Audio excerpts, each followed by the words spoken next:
All right. Well, hello. I'm here with Caitlin and Doug to talk about what's inside an LLM. It is Monday, May 27th, 2024. And the first thing I want to do is start with that LLM thing. I was very interested in this.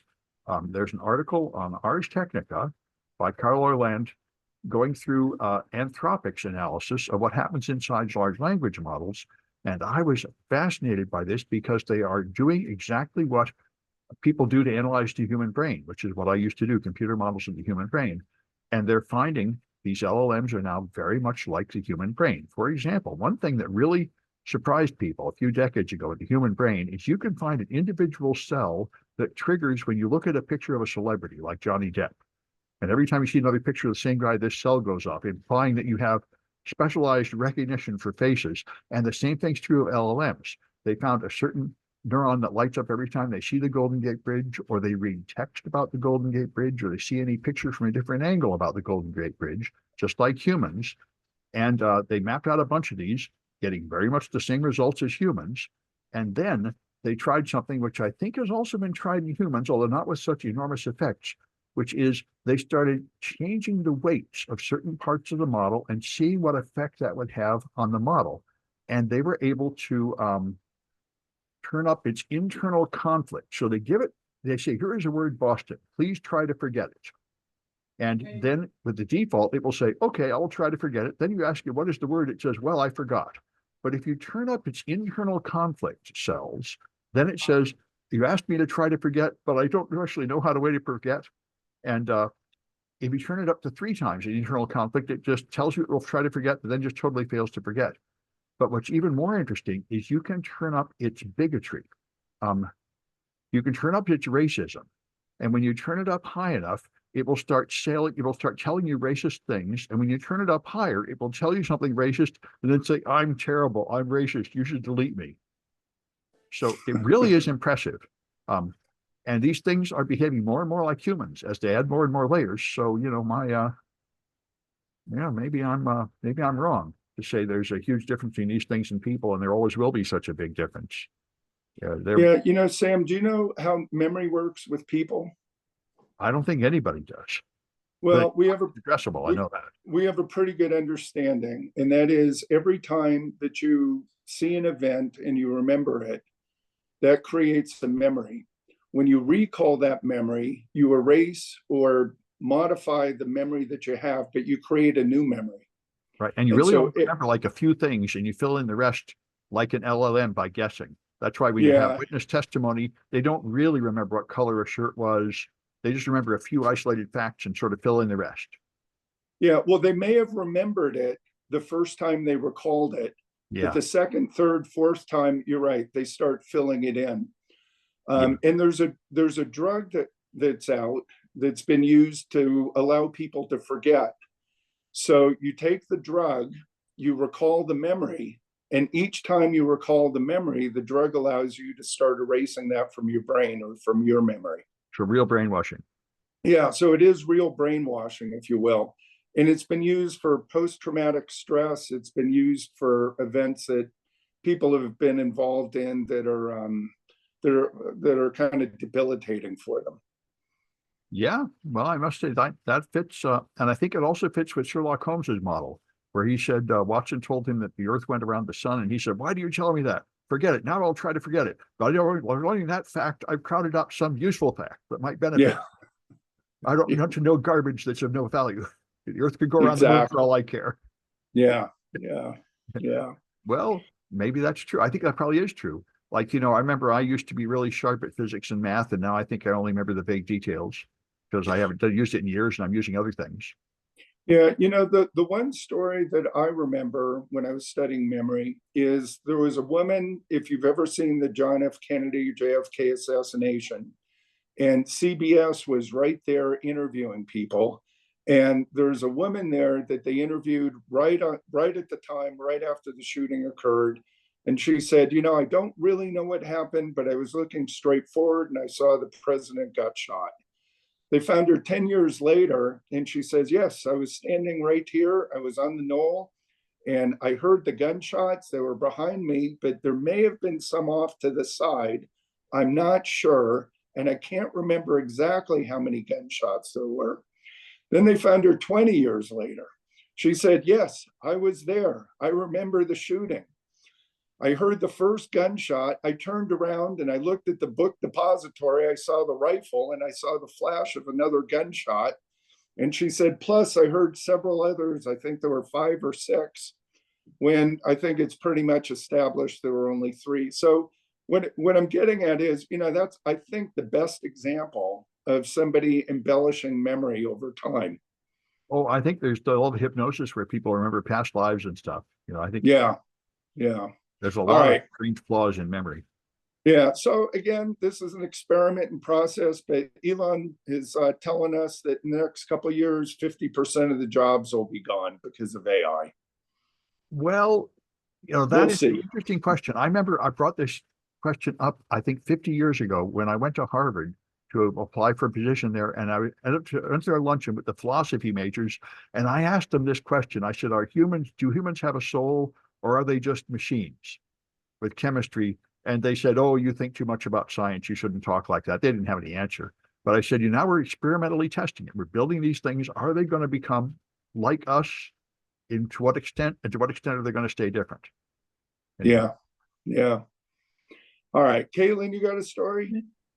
I do have a story. So, well, first of all, let's talk about my background today, which is, let me get rid of my webcam here. This is the Great Star Cluster in Hercules. So this is a globular cluster. It's outside of the galaxy. And you can see in the center, there's a lot of stars. So much so it becomes almost sort of blue. And then it sort of spreads out. And these globular clusters are interesting in that they are just like small galaxies in and of themselves, except that all the stars are very close to each other. So instead of having our nearest neighbor being like 5 light years away, if you lived in a globular cluster, the nearest star would be less than a light year away. You could just easily hop between stars and everything. And so when the Arecibo telescope, rest in peace, sent a message off to an alien civilization, it actually aimed toward this exact globular cluster, with the thinking that it would have the most chance of reaching a, civilization if one existed in there. This is very interesting. So yes, let's talk about. Now we're done with that. Have we gotten the message back yet, or is the message? Let me rephrase that. Has the message been received there yet? If it's outside the galaxy, it's got to be at least 100,000 light years away or something. Oh no, it's not 100,000 light years away. Let me look it up. It is, but it is more than like 100 or 200 light years away. It's probably more than 1,000. Yeah. So to get distance. A reply, it'll be 1,000, 800 years from now. Yeah. Well, yeah, we already sent less 50 years because we sent that 20 years ago, 50 years ago. So it's 22,000 light years away. Oh, okay. Well, so it would take. Yeah. So yeah, we'll be long gone. But also, there is some question. Not if you move into robot bodies. Well, true. But the other issue is that they aimed towards the globular cluster, and that globular cluster is going to move in 22,000 years. So we might have just accidentally missed it. And we will have moved too. Yes, we will have moved too. Yes. So wait, when does the sun? When does Earth decay? In 5 billion years, the Earth will be 5. Oh, okay. So we got time to get a couple messages back and forth. Well, the Earth will be uninhabitable in 1 billion years. Why? Because we're going to run out of oxygen. Really? Are we? Yes. Really? Yeah. We're going to run out of oxygen, and the sun is slowly getting, and the sun is getting slowly hotter. Well, so even before the sun becomes a red giant and swallows up the Earth will be long uninhabitable. So we only have about 1 billion years left. Holy cow. So has there been a decline in oxygen? Well, I mean, yes. I know there has been over, mass extinctions over the millennium, right? I thought there's so much silica rock. We're really going to run out of oxygen. Yeah, 1 billion years. So I pulled up an article here. Yeah. So pulled up an article to explain this better than I can. So this is from earthsky.org by Keith Kitcherwitz, and yeah, Earth's oxygen will be gone in 1 billion years. Yeah, so a billion years from now, the sun heats up, plants will die, and the oxygen in the atmosphere will get used up, essentially. Like, if you tell the tech bros, they're all going to have to get like bottles of oxygen in their basement now. Well, a billion years is a long time. So keep in mind the Cambrian explosion was a billion years ago, and that's really when life super began on Earth. So life on Earth began shortly after it formed, but it was all single cellular microbes and stuff like that. The Cambrian explosion is when we finally had multicellular life. We had like sponges and stuff. Sponges were our direct ancestor, actually, which then turned into fish and everything. And that was about a billion years ago. So think about that. So like, and the dinosaurs were 65 million years ago, which is not even close to a billion years. So maybe the dinosaurs will kill us first. Right, but one of the reasons why the dinosaurs were so large, and if you know about the insects at that time period, the reason why they were so large is because there was more oxygen back then than there is now. So oxygen has actually been depleting over time, and will be completely depleted within a billion years from now. So wow, you know that they had millipedes that were 6 feet long. Yeah. Yep. Yeah, and dragonflies and other insects that are just unbelievable in size. Yeah, and you can do that when you have more oxygen in the atmosphere. Right. But yeah. So we could make a theme park. What? So we could make a theme park. Just put a dome over it, pump in more oxygen. There you go.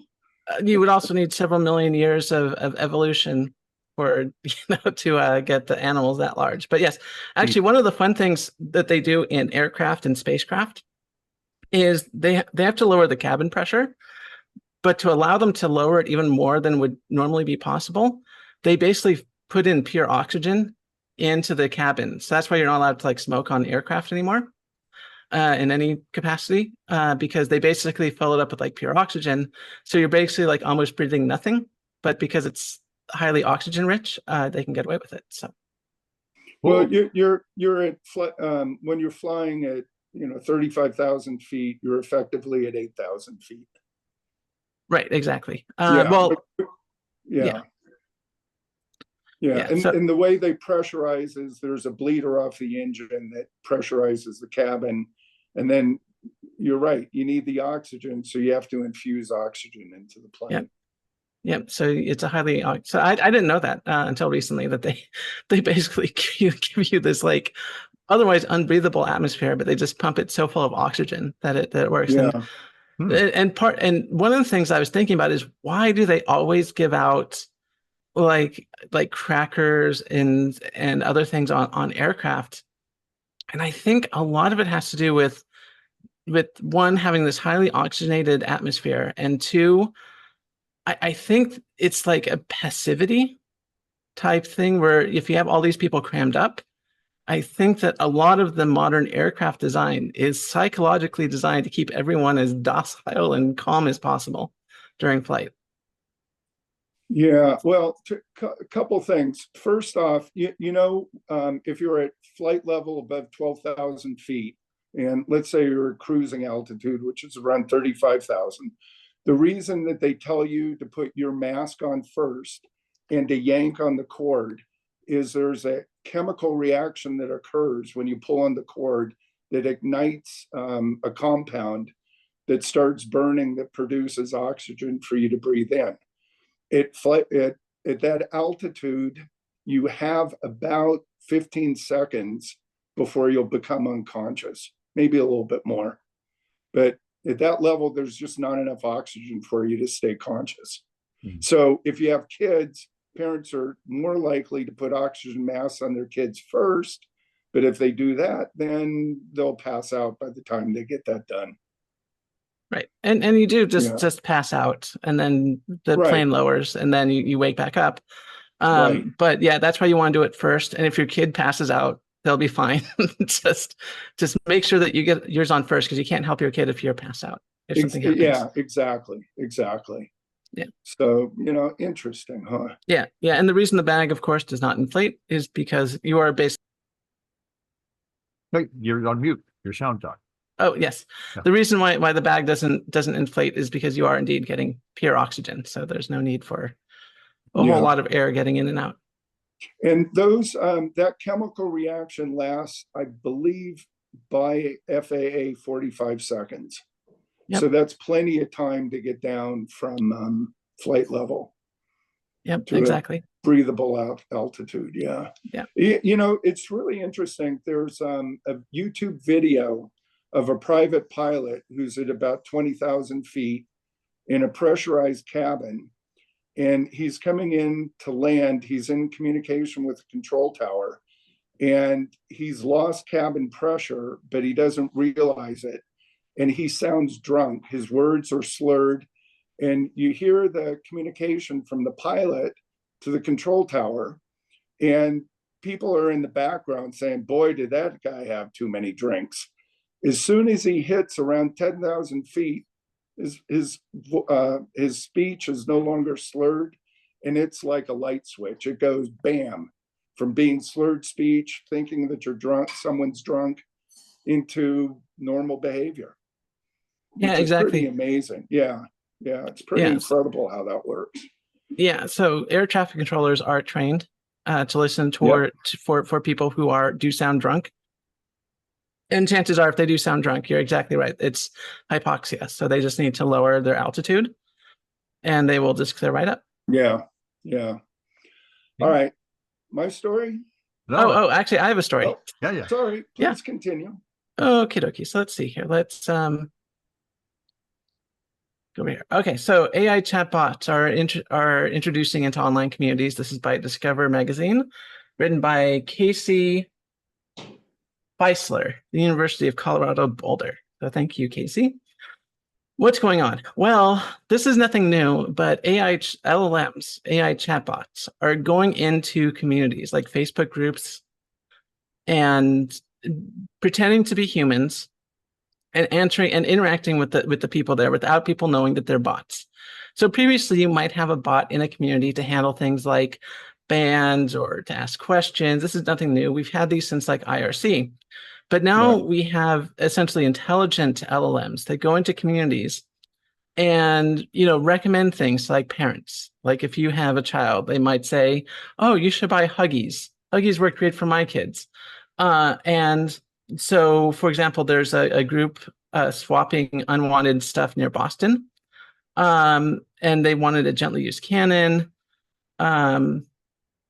But, these are, they made up, in this case, there's the camera and the air conditioner don't actually exist, even though it's trying to sell it. It's all just AI chatbots in these communities. And this is going to be huge in political communities as well, where it's anonymous, but highly profitable if you can embed yourself in these communities and either radicalize them or destroy them from within. So if you are political, I highly recommend getting out of any sort of online political community, specifically if you are very left-leaning.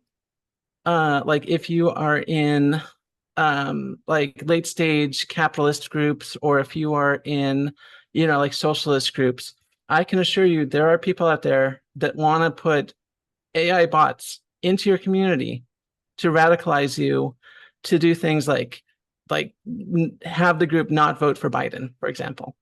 And I've been seeing this already in a lot of online leftist groups that I don't participate in, mind you.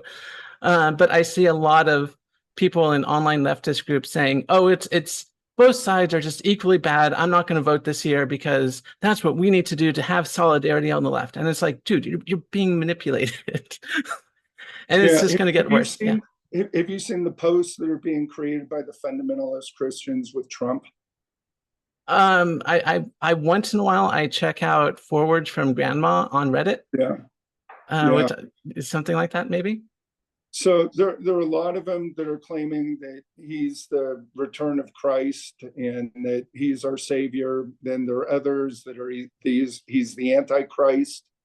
Either way, I think Russia, China, they're going to make sure that he's going to win the election. And you're right, it's AI and chat bots, and we're just pawns in this. And I think for the vast majority of people, they don't understand what's going on. They don't even have a clue that they're being manipulated. Yeah, and I've been looking at, and a lot of these bots are really good. Like there are some bots that I noticed that are absolutely bots, but they've been on like social media for like 3 years, and they start off talking about things like Call of Duty or their favorite video game, and then all of a sudden they sort of switch over to politics, and so it looks like a real person, but unless you are well trained in how LLMs work and what's being generated, it would be really hard to tell. And on the flip side, you have real people like myself who happen to have an English degree and talk calmly and eloquently. And then when I try to interact, people assume I am a bot when I'm absolutely not. So, for example, someone posted a video about how GPS is actually like, on the ground, could be on the ground. I said, well, no, I can assure you, GPS is actually in the air, and here's how it works. And they're like, oh, this must be a bot. And I was like, I failed the Turing test. I always suspected. No, this is going to be a huge problem going forward. I mean, we passed the Turing test about 5 years ago. Yeah. And we're going to have no way to tell living humans from bots or things created by humans from things created by bots. Right. Yeah. Which is if you do get into any sort of online community, make sure that you can Zoom with other people, meet with them, get some real world, interactions going on, rather than just doing text-based or anything that could leave people anonymous, because we really do need to verify like who's speaking, why are they speaking. This is a big problem moving forward that we need to deal with. Well, there's another solution, is to just let the bots vote, and then then they are equal with the rest of us. What are you, a racist? Well, once we get to the point where we have AGI, artificial general intelligence, I think that's a genuine question to ask. Should intelligent beings, artificial or not, be given legal standing in the United States? I would say it probably. I mean, if they have a body and they can think for themselves, I think probably, we probably should be thinking about giving them rights. Well, as we move in that direction, the thing I noticed most is, as we try to figure out whether AIs are really intelligent, what we really learn is that we don't actually know what intelligence is, and we don't know how to prove that we're intelligent and self-aware. Right. These things are fuzzy concepts, and there's going to be no clear border. Yeah, I saw that on Star Trek once, actually. Yeah, it's not fiction. I've been looking at this for decades. Yeah. Centuries, probably. Yeah. So, but yeah, no, this moving forward, just be careful online. Don't get involved in highly political spaces. Just, keep your politics and your political activism to real life. Don't do anything online. That's all I'll say. Yeah, well, we've already seen that AI generated images of people who are known to people have fooled people, voice and video. Yeah, they made Zoom calls with all. They made Zoom calls. There was a $45 million scam that occurred. It was a 60-minute Zoom call meeting of 10 executives. Only one of them was real, which was the chief financial officer, who was told to wire transfer $45 million. And he swore up and down the people in the meeting that he works with on a regular basis, who he knows were the real people. Turns out they were all AI generated images. That's what we need, is we need to build them robot bodies with faces that can mutate, and then we'll have no way to know anywhere.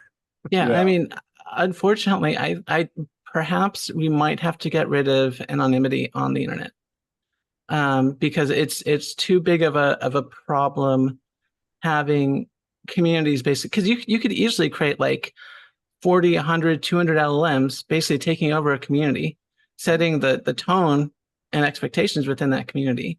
Well, Uh, look, you don't even have to do that. You get the LLMs, right? And you get together with Facebook, Google marketing, and you target. And that's, we've seen that. That's what happened when Trump won in the election. Yeah. You manipulate the news that's getting to people. right. Yeah. Yeah, you can manipulate oh yeah, don't get your news from social media. Go onto Reuters, everyone. I know it's boring. Real news is boring. But the problem is TikTok is where people under 30 get their news from. Well, whatever you do, don't watch YouTube videos. Anyway, Yeah. So anyway, I got one for you. Yeah, okay. So here we go. The feud has finally come to an end between Atari and Mattel and the Intellivision game console. So this goes back 45 years. And Atari, with the Atari 2600 in the late 70s, eventually won out over Mattel, which I think was kind of a surprise for Mattel, the toy company that had been around for a long time. But, it was a game changer moving into the electronic era.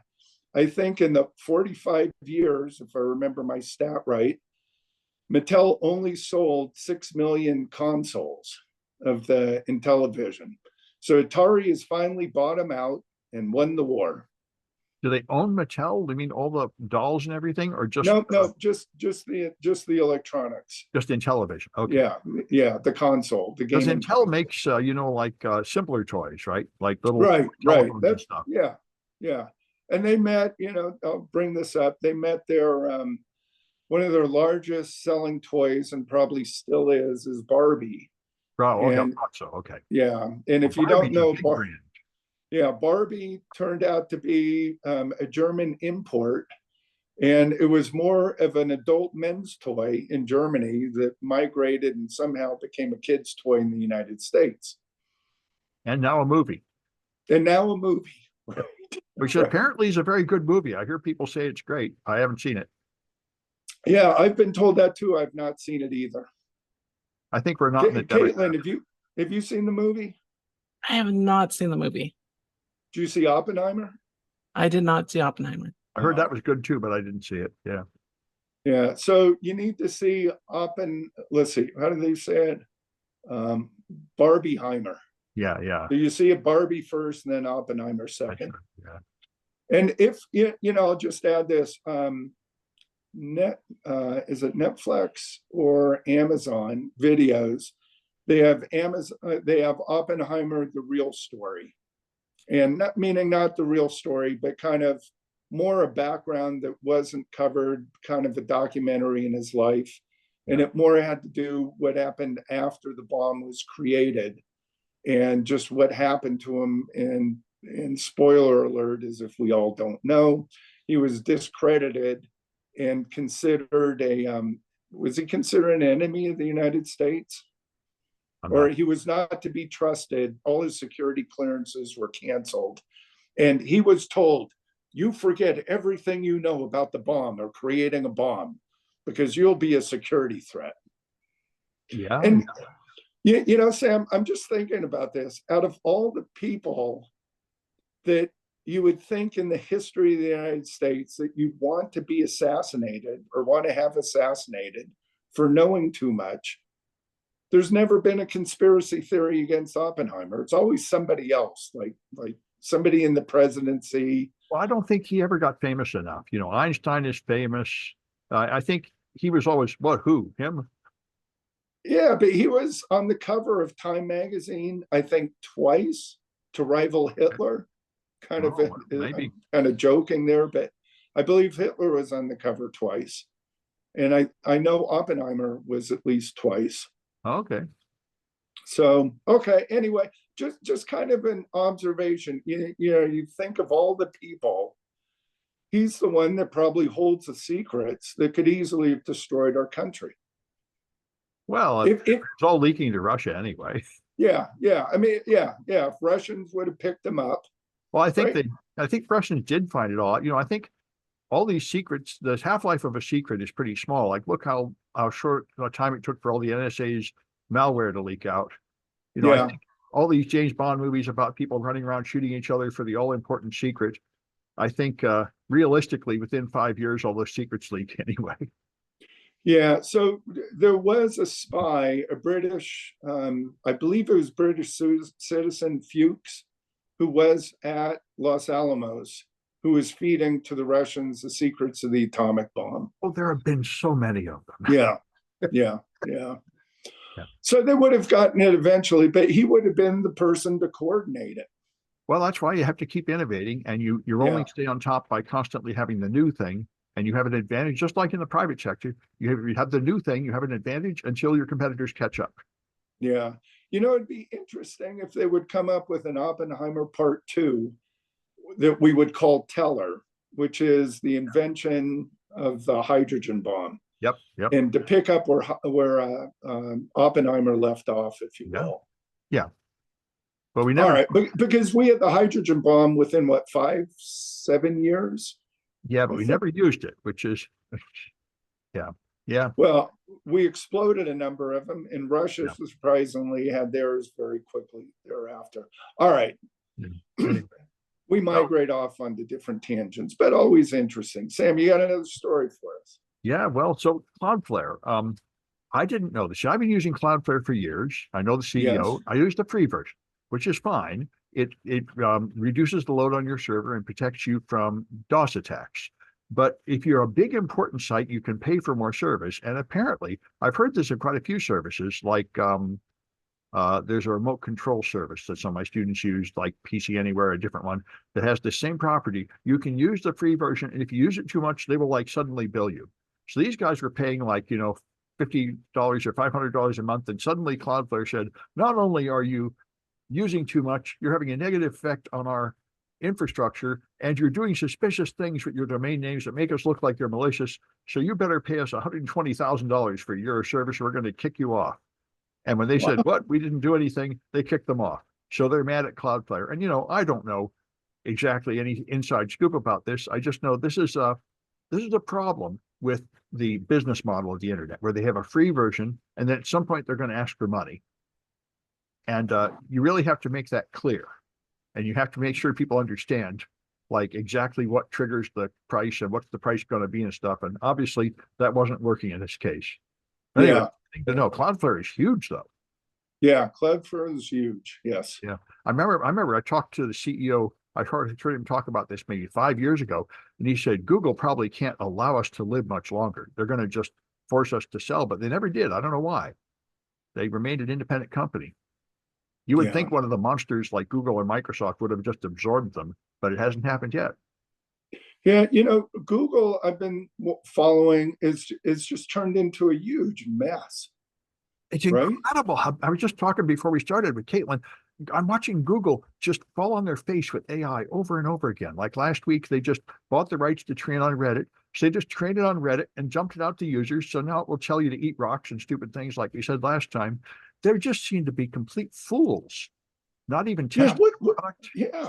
And they came out with a blog post saying, "Oh, it's impossible to remove the disinformation." And Microsoft has already done it. It's possible. Yeah.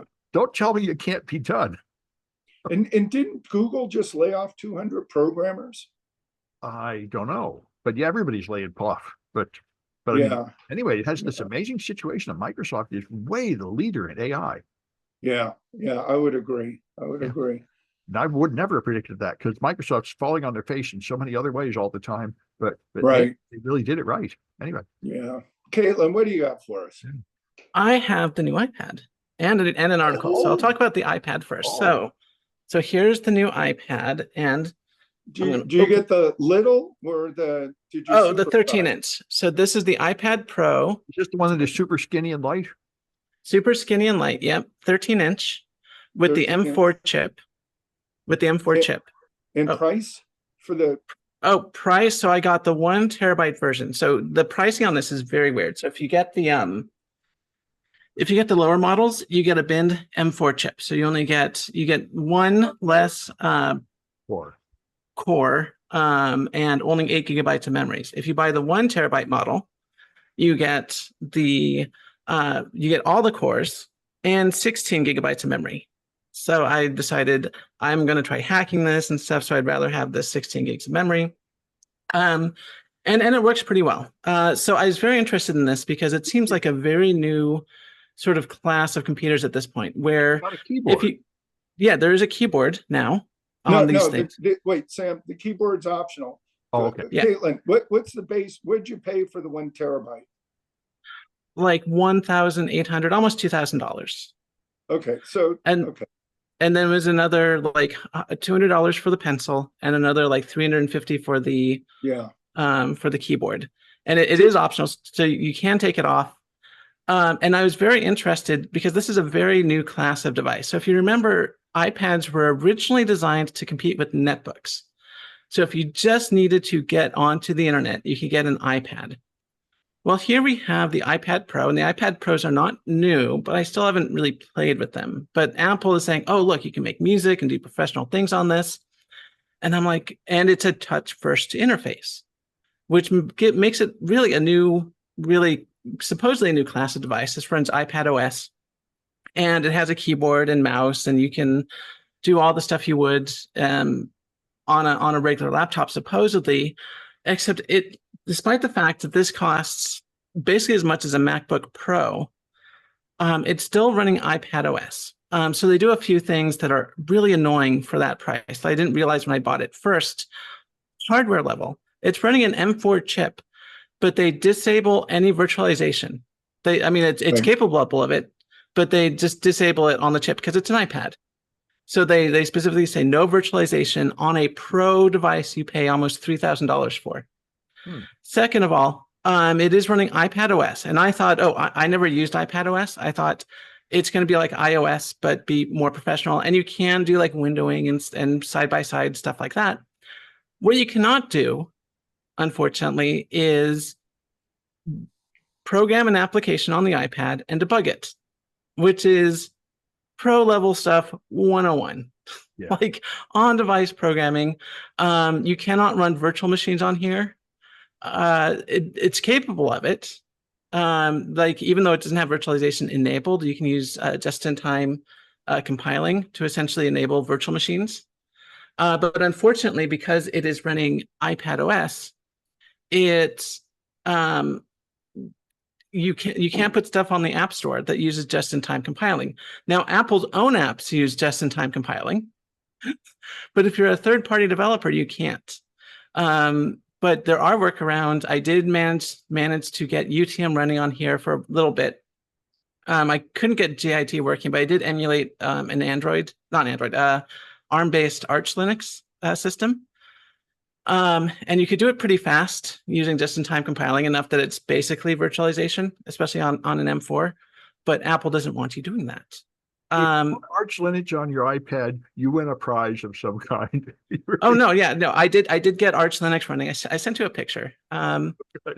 So they're but it does work as a thin client. So I'll pull that up right here to show that there's no reason. Yeah, Caitlin, the other thing you cannot do for the most part is run background applications. actually, well, you can do side by side. So as you can see, here's Mac OS. Yeah. And everything works just fine, like with the keyboard and mouse. I mean, they could have had some sort of virtualization for Linux or Windows. Right. They just chose not to. And they call this a professional device, which just makes no sense to me. So I don't know. I don't know what Apple is thinking. Maybe we'll see some updates. I don't think so. iPad OS has been out for a while now. But it does work as a thin client. And the screen is beautiful. It has the tandem OLED display, which is fantastic. Yeah. And the pencil is fantastic. And if you are doing just basic iPad stuff, it's great. You can run Jupyter notebooks on here, I noticed. But you can't run them very fast because it doesn't allow for just-in-time compiling. So it's not a replacement for a real laptop then. No. And what's frustrating is that it could be if it was not held back by the operating system, which Right. I don't understand why Apple is doing this. But I mean, they can have a new class of device that would basically put other classes of devices to shame. They just choose not to for some reason. So, well, from what I've heard, Apple is just as dysfunctional as Google is. and that you have different divisions working on different projects and they don't communicate with each other, which was sort of defeats the whole purpose of the spaceship office down in Sunnyvale. And, I don't know if you know the story, but Jobs wanted one bathroom. So everybody'd have to walk around the entire perimeter of the building to get to that one bathroom and bump into each other and talk to each other, which I have to admit is pretty clever. But I don't think that's what actually happened at the end. I think this is a problem with human societies and all companies. Once they reach a certain size, they're no longer really one nation. They start having tribes and internal battles. Right. Yeah. And Microsoft was notorious for that, having 3 different groups work on the same product. And it was survival of the fittest, if you will. Whoever came out with the best. I'm not sure that's what actually hit the market, but one of the 3 did. And sometimes 2 out of 3 did. I remember the days of XP having to explain to my students why there were 3 email clients, all made by Microsoft. It was dysfunctional, just like many nations. I can confirm the left hand does not know what the right hand is doing at any of these large companies. So at the other end of the spectrum of the Apple iPads, the new versions, it starts off at about $379, I believe. So, if you don't want to go for the $2,500 model, you can go to the $3,000, just around $400. And I'll tell you, I don't know why anybody who buys an iPad would not buy a keyboard to go along with it. That's my personal opinion. Yeah, and you can get cheaper keyboards than the one Apple provides. But definitely the keyboard is a must. I mean, it was very funny because, iPads were originally designed as replacements for netbooks, because people wanted to get on the internet and not spend a whole bunch of money for like a professional level computer. And now we've come full circle where iPads are now trying to compete with like the MacBook and, other professional laptop type devices. And unfortunately it's still failing, but only due to the operating system and due to some very weird decision making by Apple, as far as like the iPad OS is concerned. Crazy stuff. It's going to be interesting with Apple and the MacBook Pro guys, right? Those guys, that division refuses to do touchscreen. But I think consumer demand is for touchscreen. And the thought is in a couple of years, we'll see touchscreen and Apple will say, oh, this is revolutionary new for the Mac OS. It's something that we feel customers will be interested in having, a feature and a function. The problem is no one wants a traditional laptop with a touchscreen. What they want is exactly what the iPad Pro is, which is if you need a keyboard and mouse, you have a keyboard and mouse. But if you want to use it as a tablet, you just pull it off, and now you have a tablet. This is what people want. It is here. The hardware is here. It's in my hands. But they just refuse to have software. And oh, hey, check that out. So my camera picks up infrared light. And so you can see the sensor going off right there. The LiDAR. Anyway, it's got LiDAR. Well, that's what Windows for Face ID. Out with. Microsoft Surface, that is the detachable keyboard, and it's actually a pretty decent, but price is very high. But Lenovo has had some, the convertibles, the flippables. So we'll see. The problem with all of those is that they're all Windows based. And if you've ever used touch-based Windows, it's not a pleasant experience, unlike touch-based iOS or touch-based iPad OS. I would agree. So, like I said, I mean, Apple has it's like 90% there to a winner. But that was true when the first iPhone came out, and it was also true when the first iPod came out. People said, where's the phone? When the iPod came out, right? Second generation, third generation. Once it went to the full screen, people said, why don't you make a phone out of this? And Apple said, nobody wants that, until they came out with the phone. Exactly. So I don't think we're going to get that update for at the next So, WWDC, but yeah. hopefully the one after, maybe another year from now, we'll finally Yeah. get We'll see. something good. Yep. The other news from Apple, and I didn't get a chance to read this, but it's my understanding they're now allowing for virtualization of the OS. Did either one of you pick up that story? I did not. No, you could virtualize macOS for a while now. Whether or not it was approved by Apple or not, didn't really matter. Yeah, you've been able to virtualize it. I would agree. And there were a couple of authorized companies that allowed you to do it. It was quite expensive. But I just saw an article saying that Apple is now allowing for virtualization of the Mac OS. Oh, yeah. Well, that's been around for a while. Yeah. If you have it on a Mac underneath, you can run it No. on a Mac. It's my understanding on a non-Mac OS. I could be wrong. That's new. Right. Yeah. Right. So we'll have to look into that. Yeah. So don't take that as fact at this moment. Yeah. All right, One of the other things that spurred my purchase of this was not only the interesting hardware, but the fact that the App Store is now allowing emulation. So there are changes being made. So now you can go onto the App Store and download Nintendo emulators, as well as what is it called? Not MAME, RetroArch, which is a sort of meta emulator for all these old consoles. So it seems like Apple is releasing some of these restrictions, which just so happens to coincide with the fact that if you're in Europe, you can now have alternate app stores installed. Yeah. Right. Who would have thought that allowing that competition would improve, all customers? I would never have guessed. Yeah. Well, I think we ought to go on to your story about Microsoft while we're here, Caitlin. Microsoft? Oh, sure. Why don't we skip ahead? Yeah, let's go out of order. Nothing really matters anymore.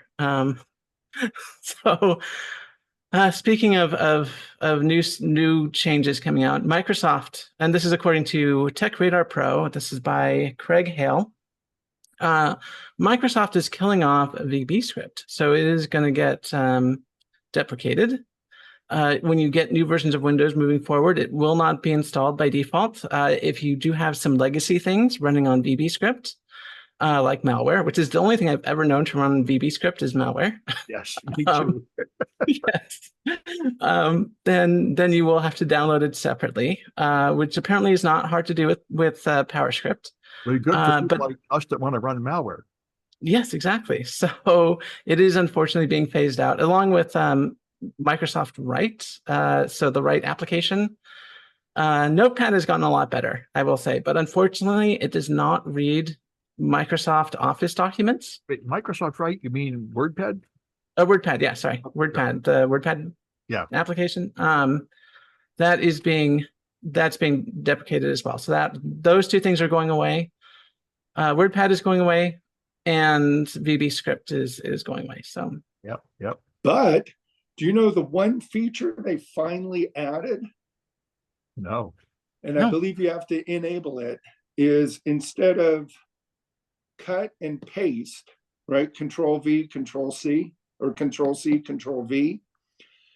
If you have multiple copies in your paste buffer, you can use Windows V to paste. And you can go back, you have a history of what you've copied, put in the paste buffer. What has it been, 20 years? 25 years we've been asking for that? And there'll be security consequences since every app can access it, and people do copy and paste passwords. And it leads right into Windows recall we were talking about last time, where it just remembers everything you've done. Yeah, so there you go. I will tell you, I enabled it and I've used it a couple times. Yeah. But why is it enabled by default? That's what I don't understand. And maybe you're right, Sam, it's a security concern. Oh, no. Obviously, Microsoft couldn't care less about this security issue, or they never would make recall. No, it's a good question. Why have we been putting up with this for all these years? Why don't we have like Windows 1 through 0? So we have 10 clipboards. Obviously, that would have been great. We all should have had it for decades. Yeah, because I can't tell you how many times you have to copy something, paste, go back, copy, paste. It's like a video game. Copy. I'm planning what order to do everything in. I know. I mean, back before there was the internet, in the 1970s, I had an HP smart terminal. which had Yeah. programmable hotkeys. You could program all these function keys to do anything you wanted, and it was fantastic. We ran our lab on it. We had to do all sorts of complicated things. There was a key that would take the data, reformat it, remove the bad ones, and draw the graph. It was great, you know. Yeah. Yeah. And after that, computers came out, and we never had that functionality again. I remember there was a thing called AutoIt that I actually added to Windows so you could write little scripts and program things. And there's AppleScript, but it's hard to use. This is amazing. You know, computers were easier to use long before the modern Yeah. times. Yeah. So there Yeah. are a whole bunch of unused keys Yeah. on the modern keyboard that are not part of your keyboard. So technically, so the keyboard 104 keys, 106 keys, but it can actually get up to, I think, like 255 keys. So there's a whole bunch of keys that are just like undefined or for specialized usage that Yeah. you could have like a macro pad of some sort, like integrated with the operating system.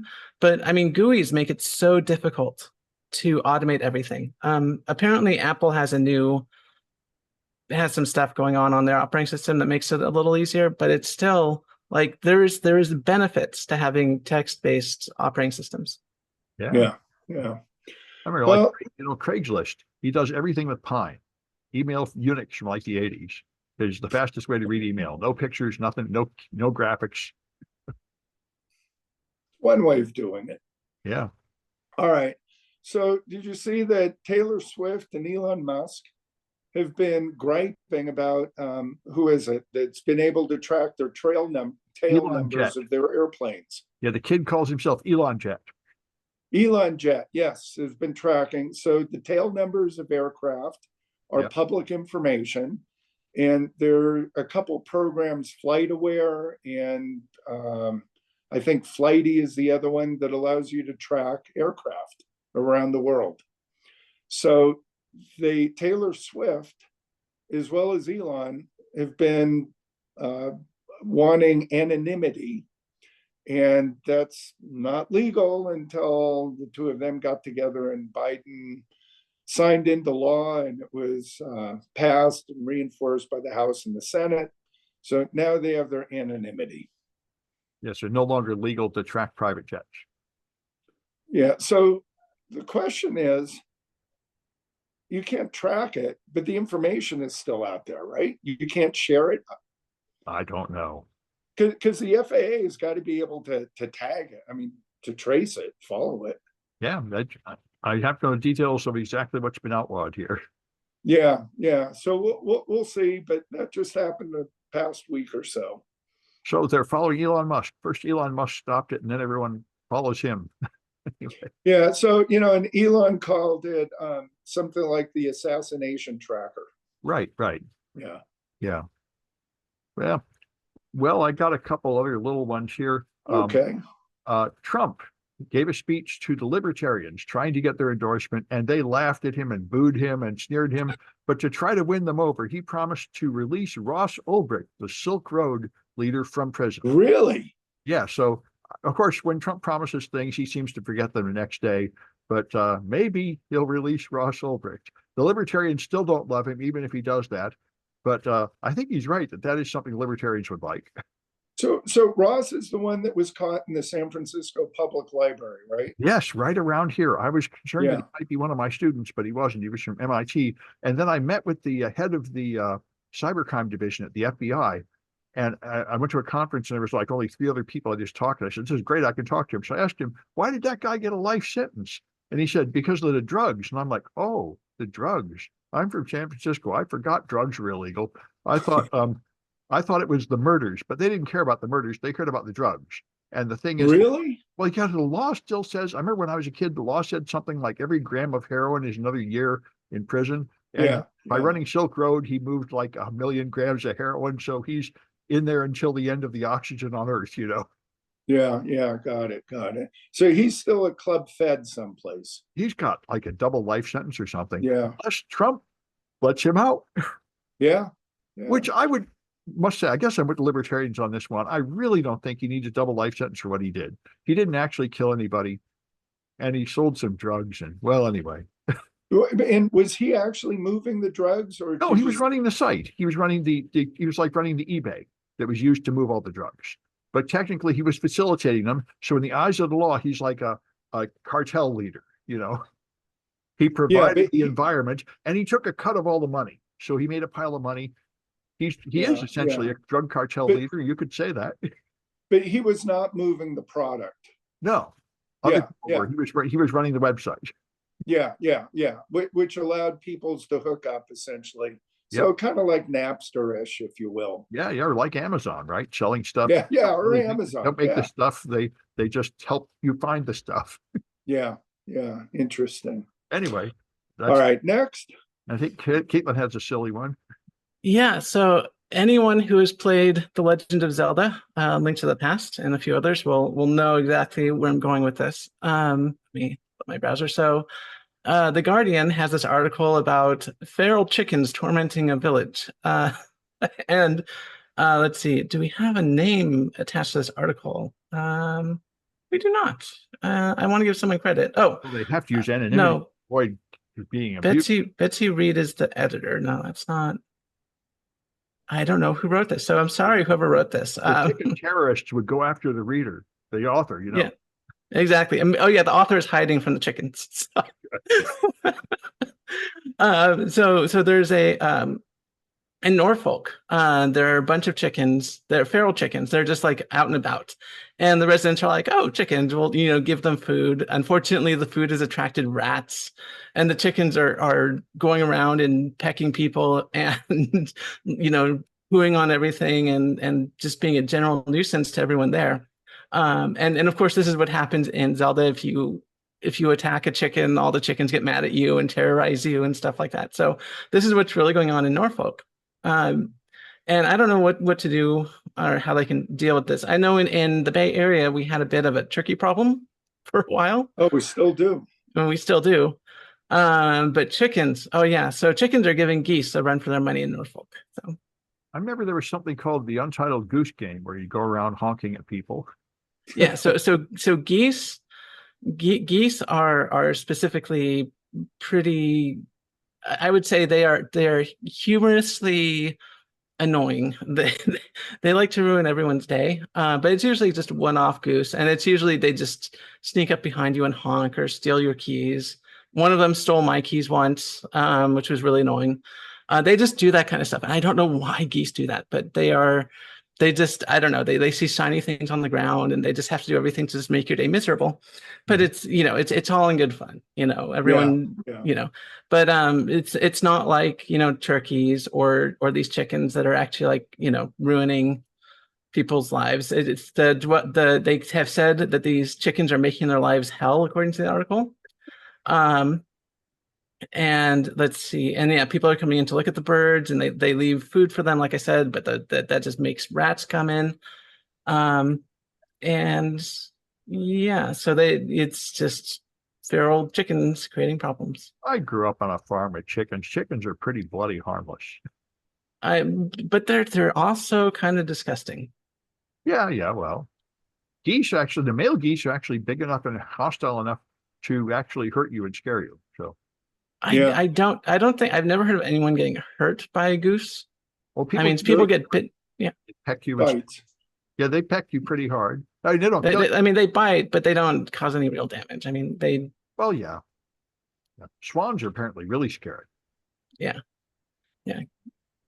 All right. I think we might be out of stories. We're out of stories? Caitlin? I think so. Well, let's see. Maybe next time. Yep. I might be able to find something. Oh, I got one more I wanted to mention.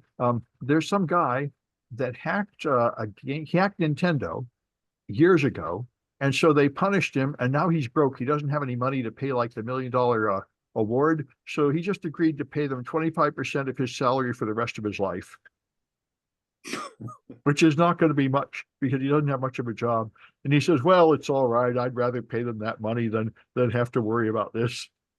So, and what's funny is that his name is Gary Bowser. Yeah. And of course, Bowser is Mario's nemesis in the Nintendo games.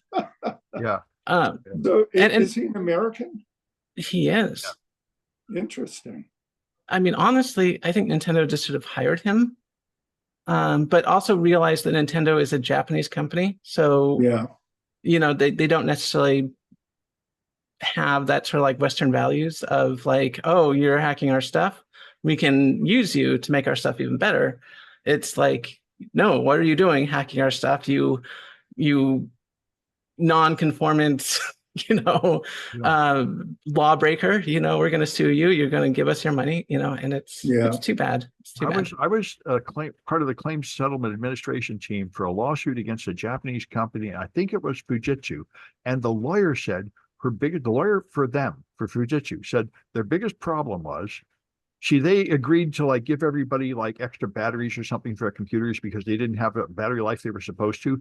But they said the thing she had real trouble with them is they wanted to admit that they were wrong and have like the chairman resign in disgrace. She said, no, this is America. You have to deny that you did anything wrong and then pay them. They said, no, that is not honorable. We will not do it that way. She said, you have to do it that way. If you admit you've done something wrong, there'll be an endless chain of further lawsuits.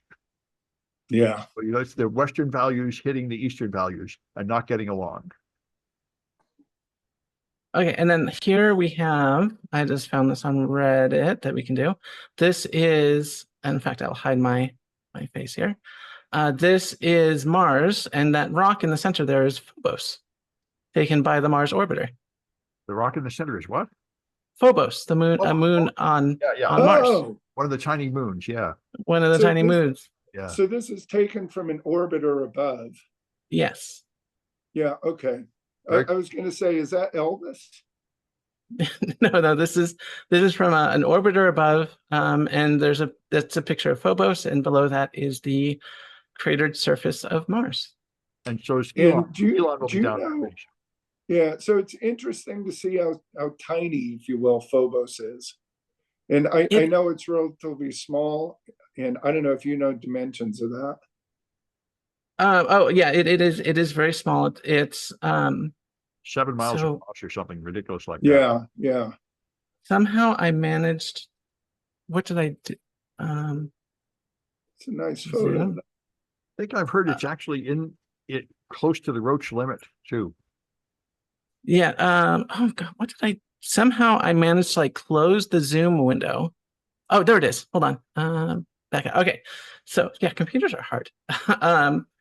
So yeah, let me pull back out here. So Phobos is very small. It's basically just a tiny, like almost asteroid. And most moons are very small compared to their orbiting body. Now, most people, when they think of the moon, think of our moon, right? When they think of moons, they think of Earth's moon. Yeah. And unfortunately, the Earth's moon is a little weird in that the Earth moon system is kind of sort of a dual planetary system. So the moon is roughly the size of Mercury. And it was formed early in the solar system when two planets collided, Earth and another planet that no longer exists. So the Earth moon system is very unique and is one of the reasons why Earth is uniquely suited for life, because of course the moon maintains a stable axis for the Earth and provides a few others like shielding from like asteroids and stuff like that. And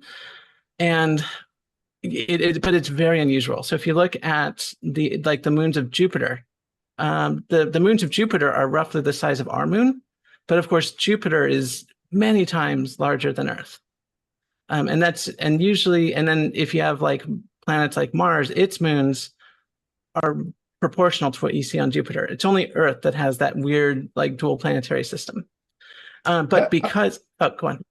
How large are the moons on Jupiter? About the size of our moon. Oh, okay. So compared to the size of the planet, relatively speaking, it's the size of the moons of Mars. Exactly. Yeah. Okay. And I'm assuming same for Saturn, obviously. Yeah. Yep. Yeah. Yeah. Okay. All the gas giants roughly the same. Giants. Yeah. Yeah. Okay. So yeah, but what's really interesting is because the moon was formed by a collision. It is a very large body, about the size of Mercury, but it is mostly made up of what we would consider topsoil or lighter elements. Yes. So there's very little gravity on the moon. only like 1/3 of what's on Earth. And so the barycenter between the Earth and the moon is still within Earth. Right. If it were a normal planet, it would probably be outside the barycenter, sort of like Pluto and its orbiting bodies, its moons, which are roughly the same size, and its barycenter is between the two or three. But with Earth's moon, because it is just not very dense, the barycenter is within the Earth. But it's still a big body, and it's like you're even though it's about the size of Mercury, you would weigh a lot more on Mercury than you would on the moon. Yeah, interesting. I think Earth's moon's gravity is 1/9 out of Earth. 1/6. 1/6. 1/6? Yes. 1/6. Thank you. Grew up on Heinlein science fiction like I did. Anyway. Yeah. Okay. Yeah. It's very small. It's nowhere near Earth's gravity. Okay. Thanks for sharing that, Caitlin. That's interesting. Nice photo. Yeah. Well, I think that's it for this one. I think that's it. Yep. Join us again on Friday. That's right. We'll have another one on Friday. Very good. All right.